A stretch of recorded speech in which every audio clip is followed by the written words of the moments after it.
নমস্কার, আমি ফ্যামিলি রান্নাঘর থেকে বলছি। আজ আমি আপনাদের জাপানি পুটি রান্না করে দেখাবো।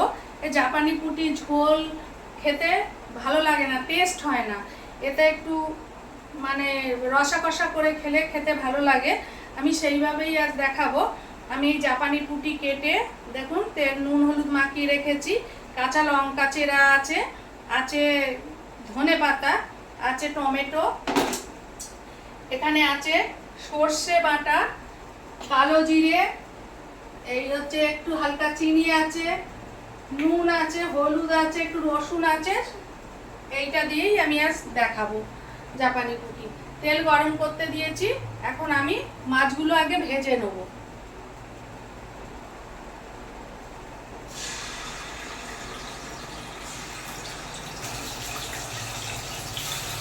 দেখুন আমি সমস্ত জাপানি পুটিগুলো দেখুন ভালো করে মচমচে করে ভেজে নিয়েছি। অন্য মাছ হালকা ভাজলে হয়ে যায়, কিন্তু এই মাছ প্রচণ্ড সুন্দর করে ভাজতে হয়। আমি কড়াইতে কালো জিরে ফোড়ন দিলাম, সামান্য একটু রসুন দিচ্ছি ফোড়ন। আমি টমেটোগুলো দিয়ে দিলাম, পরিমাণ মতো লবণ দিচ্ছি, পরিমাণ মতো হলুদ দিচ্ছি। রসুনটা ভালো করে নাড়াচাড়া হয়ে গেলে আমি এই দেখুন লঙ্কা চেরা আছে দিয়ে দিলাম, আর অর্ধেক ধনে পাতা আমি এর মধ্যে দিয়ে দিচ্ছি। আর সব সময়ের জন্য আমি বলি, আমি সর্ষে বাটাটা খোলা শুদ্ধ দিই না, সর্ষেটা ছেঁকে দিই।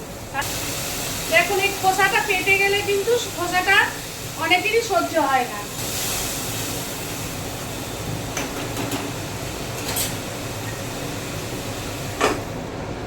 এবার আমি ঢাকাটা খুলবো, টমেটোটা আর মশলাটা ঠিকঠাক ভাজার জন্য ঢাকা দিয়েছিলাম।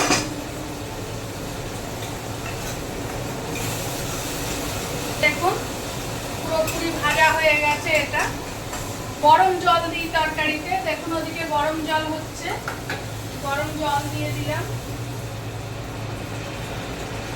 দেখুন গরম জল দেওয়ার ফলে কি দেওয়ার সাথে সাথে ফুটে ওঠে, ফুটে উঠেছে আমার ঝোল। আমি এবার মাছগুলো ছেড়ে দিচ্ছি।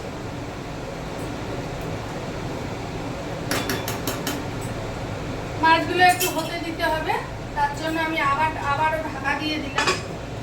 দেখুন আমি ঢাকা দিয়ে গিয়েছিলাম, এবার আমি ঢাকাটা খুলবো। কিন্তু আবারও বলছি, রান্নাটা সবসময় নিজের ওপর নির্ভর করে। আপনি কতটা শুকাবেন, কতটা গাই রাখবেন, বা একটু ঝোল ঝোল খাবেন কিনা, সেটা কিন্তু আপনার ওপর নির্ভর করবে।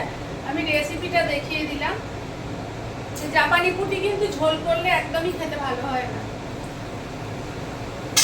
আমি ঢাকা খুললাম, খুলে এবার মাছগুলোকে তুলে নেবো।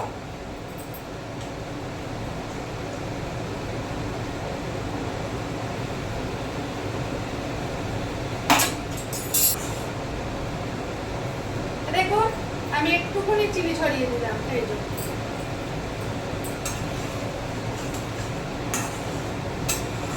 সামান্য একটু কাঁচা তেল দিয়ে দিচ্ছি।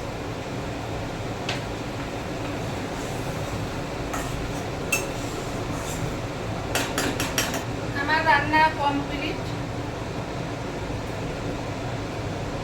এর ওপরে আমি এই যে লঙ্কা কেটে রেখেছি, এই গরমের মধ্যে কাঁচা লঙ্কাগুলো দিয়ে দেবো। কাঁচা লঙ্কা দেওয়ার ফলে কি হবে জানেন, একটা এরপরে ঢাকা দিয়ে দেবো, তো সুন্দর একটা কাঁচা লঙ্কার সেন্ট তরকারিতে আসে। জাপানি পুটির রসা কষা করে দেখালাম আপনাদের। রান্না করে খেয়ে দেখুন কেমন লাগে আমার রেসিপিটা। ভালোবেসে আপনাদের আমার রেসিপি শেয়ার করলাম। আপনারাও আমাকে ভালোবেসে অবশ্যই সাবস্ক্রাইব করবেন, শেয়ার করবেন, লাইক করবেন, কমেন্ট করবেন।